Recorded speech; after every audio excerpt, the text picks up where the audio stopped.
Emanating from the wrestling capital of the world, Calgary, Dramatic Pause, Alberta, Canada, and broadcasted around the world at www.stormwrestling.com. This is Storm Warning, your weekly audio check-in from ECW superstar Lance Storm.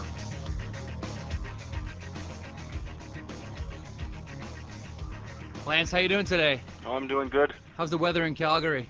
We got our first snowfall, so it's welcome back to winter. Yeah, no more Georgia for you, Lance. Yeah, well, we're back in Tennessee in 2 weeks, so.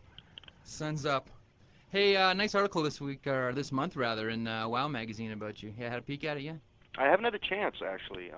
Dave Scheer called me like a month or so ago wanting information on it, and so I've been looking forward to seeing it, but I haven't had a chance yet. It's a really nice one. You should pick it up. The newsstands available everywhere. Lots to cover this week. Start with something that really surprised everybody in the wrestling world, caught everyone by surprise.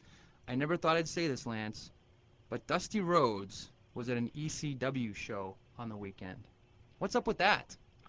I don't know. I guess he got his release from WCW, and I'm assuming Paul's worked with him a fair bit in the past, and thought it would be an interesting addition to our locker room, and I think he was. Mm-hmm. The segment he did, I believe, will air on TNN on Friday. How did the segment go? It was phenomenal. All the boys were backstage with the monitor, and the crowd was on their feet. And he the man's got charisma. He's got charisma coming out, Sure. coming out his ears. And the crowd come up for him, and sitting back on the monitor, I had goosebumps. It was just, he's amazing. Was it a monitor sellout? Pretty much, yeah. There was actually a couple monitors, so we wasn't too packed. Is this just going to be a one-shot deal for Dusty, or you guys actually thinking about signing him to a contract?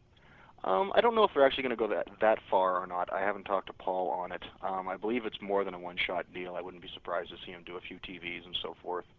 I don't know if he'll just, do a nightly thing when he feels like he wants to work or what. I don't know. But it'll certainly be an interesting addition. Are you surprised to hear an ECW crowd pop so loud for, the American Dream, who hasn't really done much since, 1979, 81? I think the ECW crowds were very, very respectful of guys that, were somebody in the business. Not that he's, Right. He's not anymore, but I mean, if you've ever been anybody in the business and been respected for being over or a good worker or whatever, the first time you come to ECW, they really sort of pop for you and respect you. Right. And so I think that was a lot of it. It was, hardcore ECW fans just happy to see, somebody that they've seen before, but now on their own turf. Sure. What can Dusty offer you guys? I think he can offer us, he can teach a lot of young guys that, 100 moonsaults isn't necessarily the best match. Right. Because this is a guy who, I hope I don't insult him by this, I wouldn't think so, didn't necessarily do a whole lot of actual wrestling or moves, but was incredibly over and very popular and had good matches by, basically punch, kick, and charisma. And bionic elbow. And the bionic elbow, which he used in Atlanta. I was going to say, did he drop it on Carino? Did Carino get it?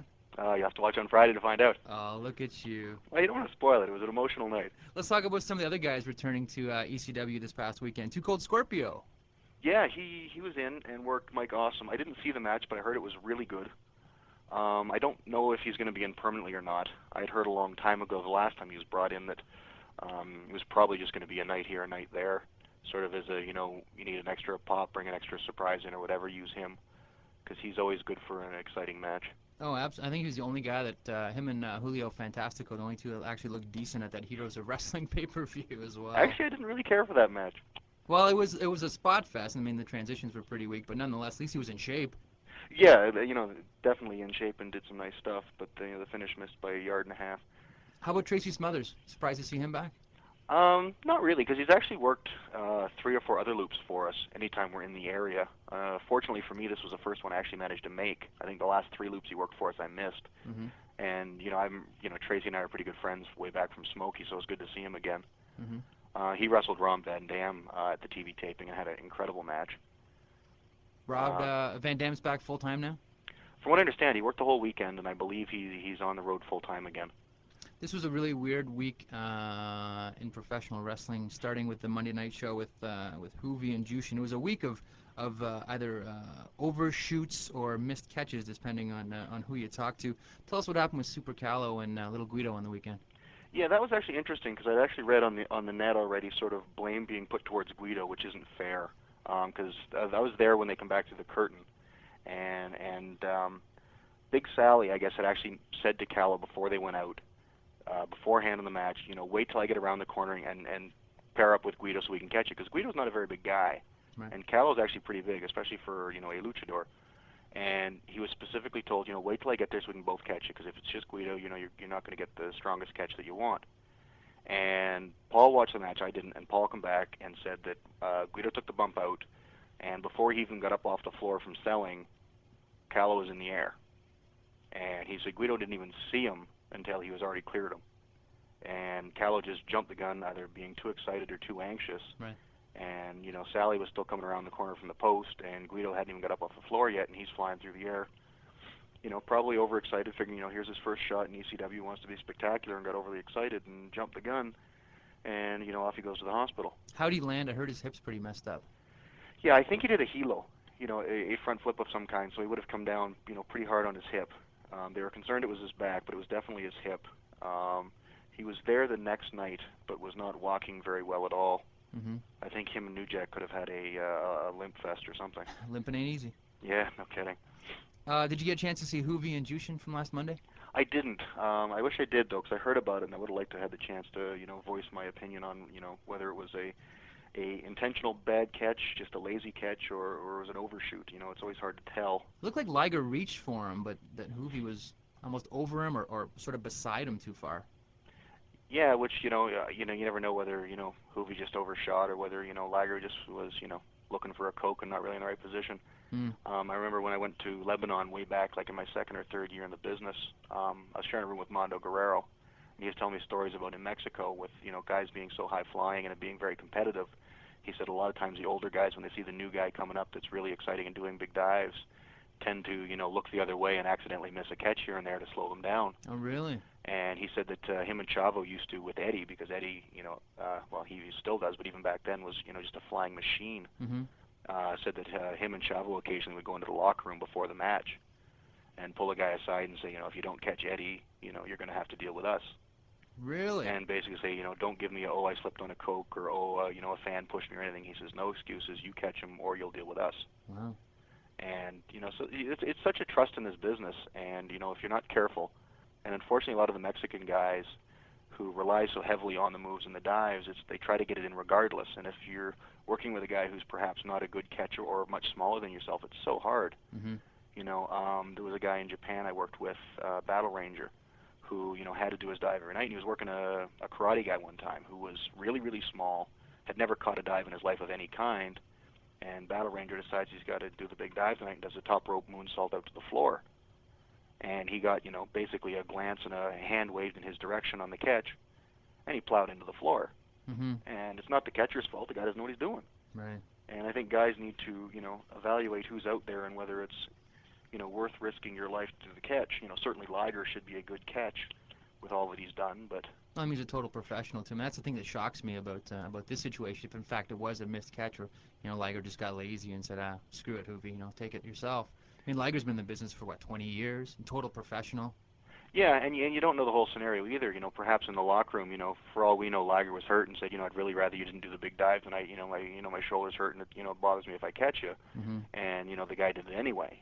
You don't know, so it's so hard to judge something like that unless you're in the locker room with them. Sure. Even the one time I worked skydiving Jay in Japan, a big junior one night thing, all junior matches, titled Skydiving Jay, so everybody wants to do their big dives. And I had a pretty big dive in Japan.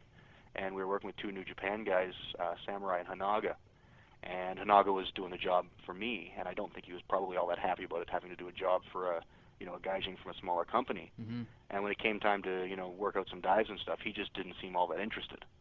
And so I just decided at that point, well, I'm not doing the dive. So you didn't do it? No, I didn't. The office was a little bit curious afterwards. Why? No big dive. And I'm like, this guy didn't seem too interested in catching it, and I didn't really, and it was, the helo flip over the top rope without touching anything.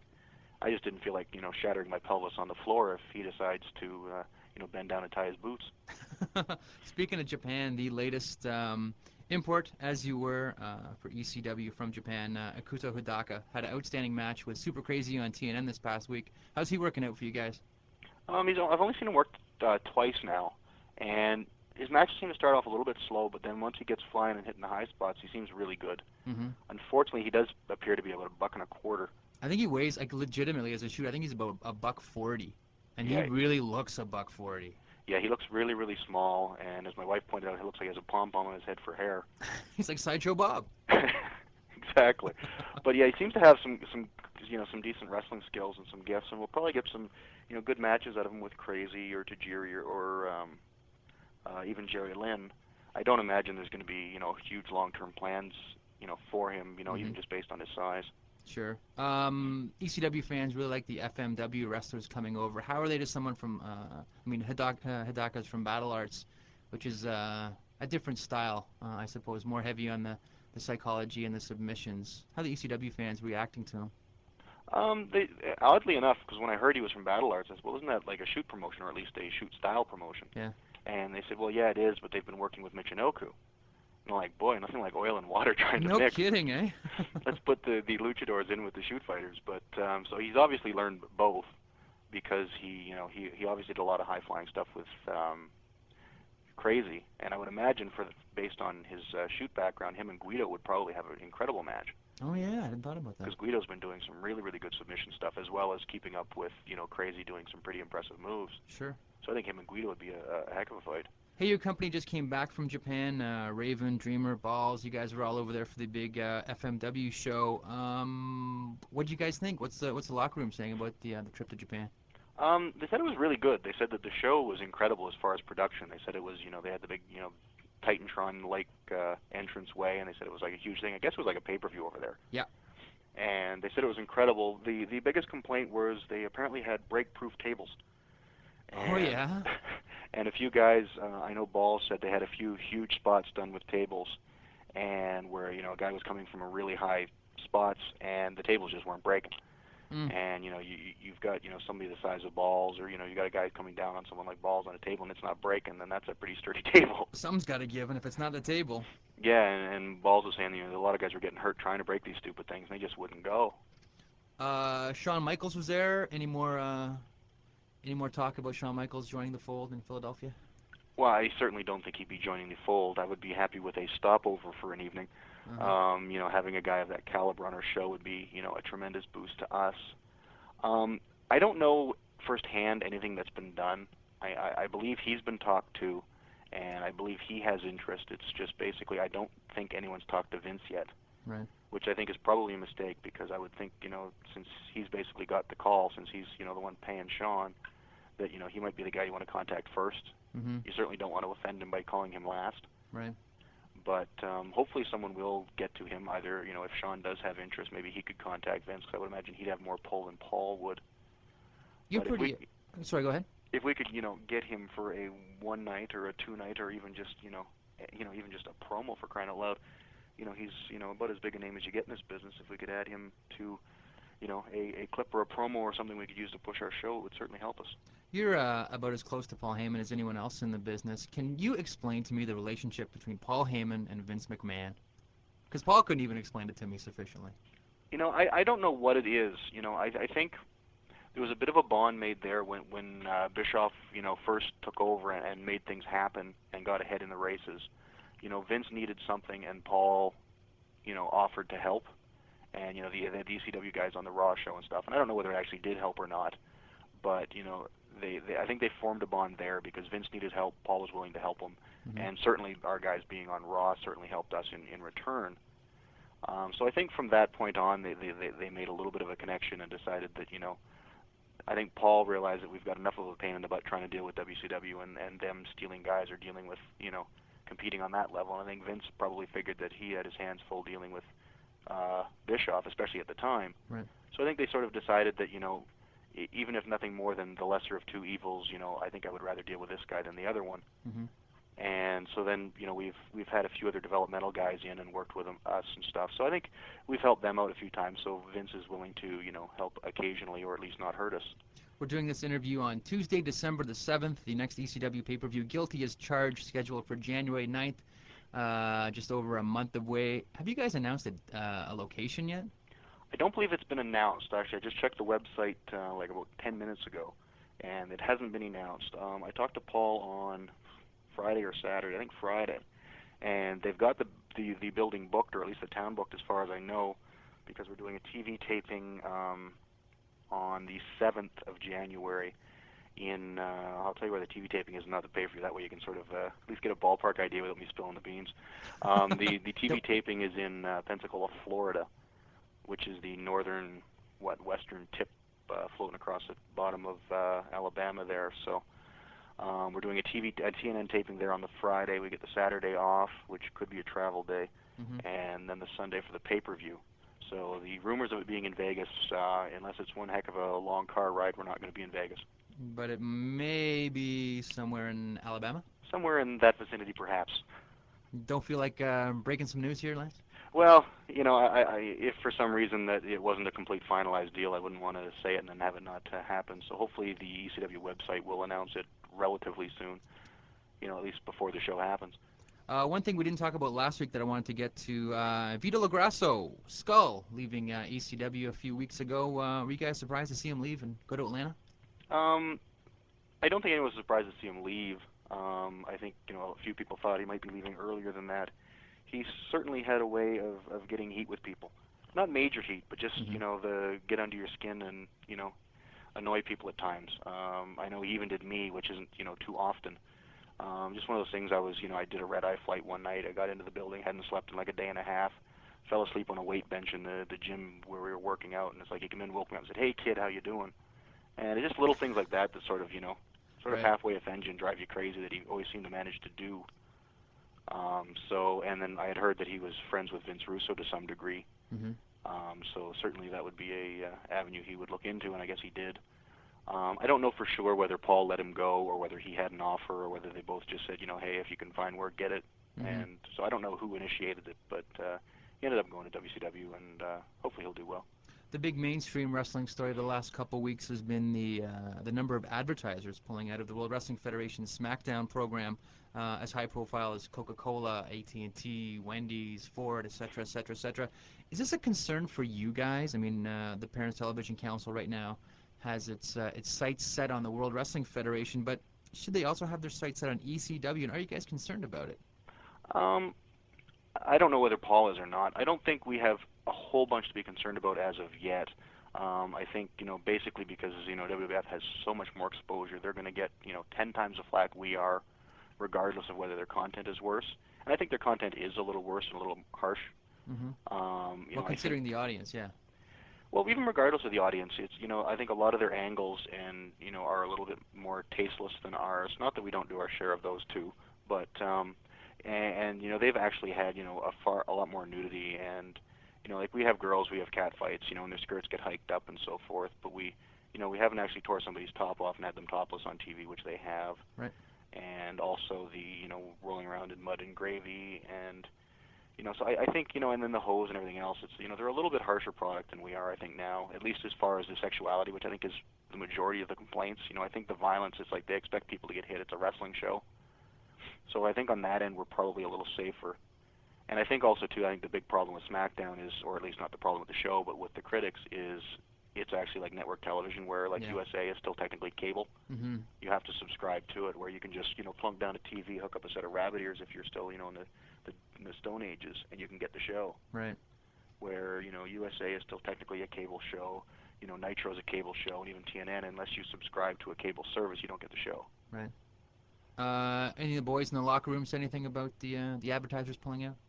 No, not really. I think everybody's more concerned with, how our show's doing, what's affecting us, and not so much. I think it's just that it's such a mainstream wrestling topic right now. I just wonder if it's of any concern to you guys. I think everybody's a little bit concerned, but it's one of those things that Vince is going to have to deal with, and I think he's already started to. You keep hearing that he's going to tone his show down a bit, and that he's replaced most, if not all, of the sponsors. It's interesting because The Godfather is a pimp on Monday, but not on Thursday now.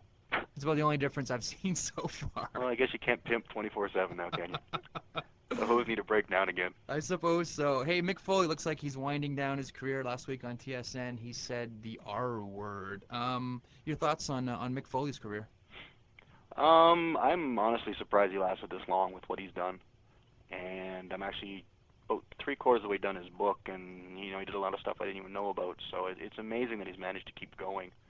I think now, fortunately for him, though, I think with the book doing so well and having, the last few years extremely well in WWF, that, fortunately for him, I think he'll be able to retire, sit home, if he wants to, and, live a fairly comfortable life, which he certainly deserves. He gave a ton to this business, worked his butt off, if that's in fact possible with him.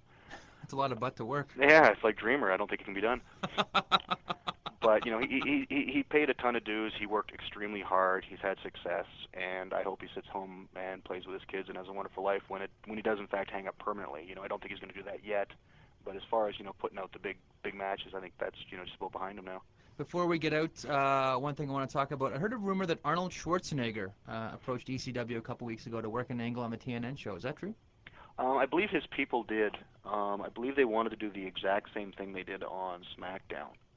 And from my understanding is, Paul didn't want to do just the exact same thing 2 weeks later, and suggested perhaps trying to do something else. And apparently, I understand, pitched a couple really interesting and good ideas to him. And it wasn't Paul saying they were good. It was actually, I think, Joey said that there was some good ideas that they had tried to do instead.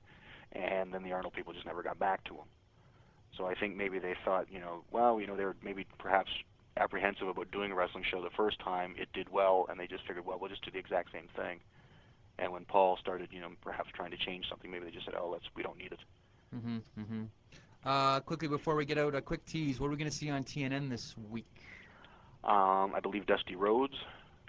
I believe also Just Incredible's first single match. Oh my God! It's 6 months into the show, and he finally got one. Who does he finally work?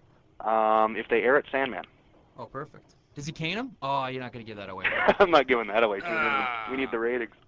Thanks a lot, Lance. We'll talk to you next week, man. All right, take it easy. Thank you.